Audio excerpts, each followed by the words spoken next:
Եթե հարկային տեսուչն առանց ապացույցի պնդում է, որ ՀԴՄ կտրոն չեք տպել, կարող է արդյոք ձեզ տուգանել։ Ողջույն, ես փաստաբան Տիգրան Գրիգորյանն եմ։ Իհարկե, յուրաքանչյուր նման դեպքում կարևոր են հանգամանքները։ Պետք է մանրամասն վերլուծել իրադարձությունների շղթան և հարկային տեսուչի գործողությունները, ամբողջական պատկերը հասկանալու համար։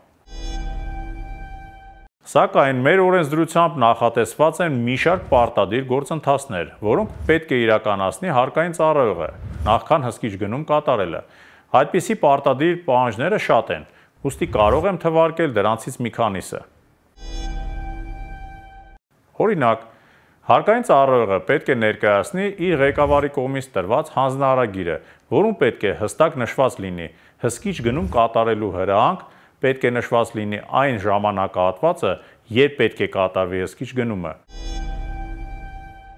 Հսկիչ գնում կատարելու գումարը հարկային ծառայողը նախօրոք պետք է ստացած լինի պետեկամուտների կոմիտեի հաշվապահությունից, այսինքն իր միջոցներով չի կարող հսկիչ գնում կատարել, պետք է հենց տվյալ հարկային ծառայողին հանձնարարված լինի կատարել հսկիչ գնում եւ այլն։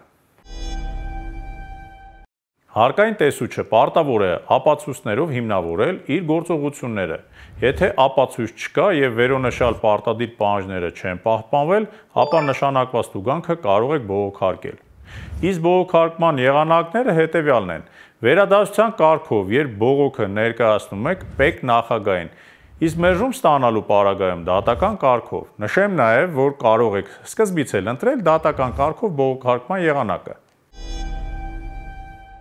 Գործի դիր օրենքը՝ դու ունես իրավունք։